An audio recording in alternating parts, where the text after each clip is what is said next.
बुरे दिनों को अच्छे दिनों में बदला जा सकता है। अभी देवसैनी एकादशी आने वाली है, जिसमें हम लोग ये मानते हैं कि देवता चातुर्मास के लिए, स्पेशली नारायण भगवान शयन करने के लिए चले जाते हैं।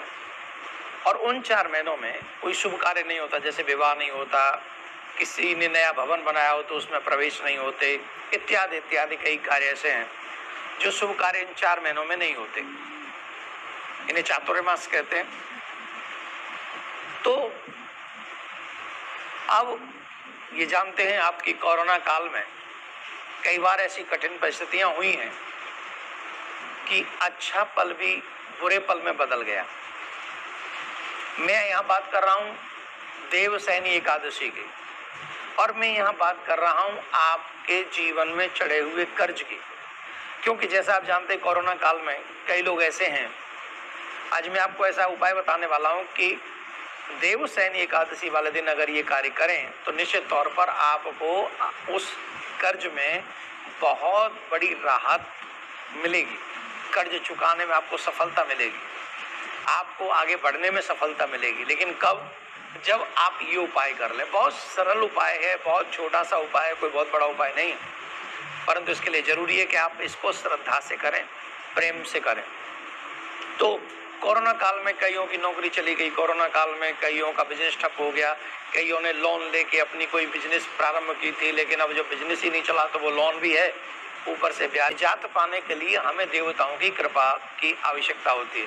अगर देवता कृपा कर दे तो बहुत आसानी से कहीं ना कहीं वो चीज़ें हमारी फेवर में आ जाती हैं और वो चीज़ें हम कर पाते हैं जो हम चाहते हैं।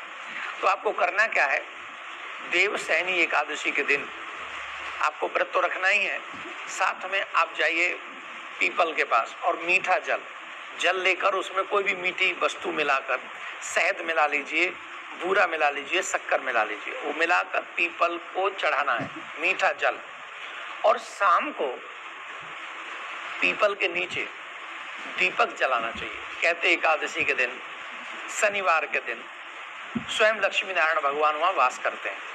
तो आप शाम को दीपक जला कर आएंगे, घी का दीपक जलाएंगे, तो निश्चित आपको आपके कर्ज चुकाने में राहत महसूस होगी।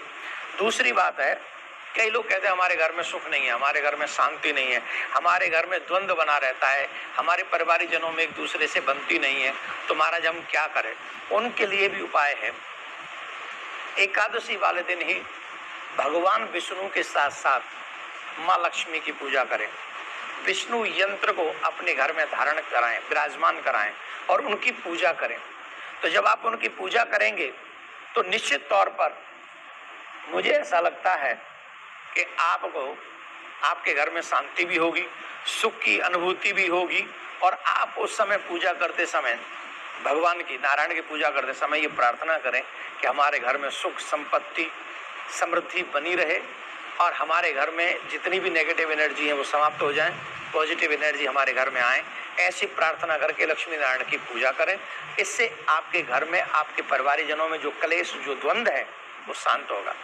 तीसरी एक और बात मैं आपको बता दूं, काफी लोग इन दिनों में आर्थिक संकट से जूझ रहे हैं, उनको लग रहा है अब हम क्या करें।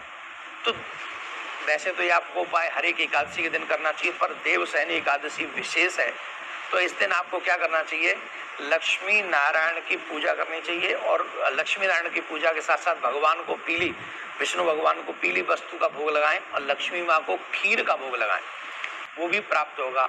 और जो चाहते हैं कि हमारे घर में धन का अभाव न रहे, तो लक्ष्मी नारायण की उस सुंदर छवि पर जो आपके घर में है, आप 1 का सिक्का ले लें, 5 का सिक्का ले लें, 11 का सिक्का ले लें और वो भगवान के चरणों में चढ़ा दें, प्रार्थना कर दें, अपने दुख के विषय में जो भी आपका दुख है वो उनको कह दें, और वहाँ से प्रसाद समझ के उसी सिक्के को अपने पर्स में, अपनी तिजोरी में अथवा जहाँ भी आपका धन रहता है वहाँ उसको रख दें।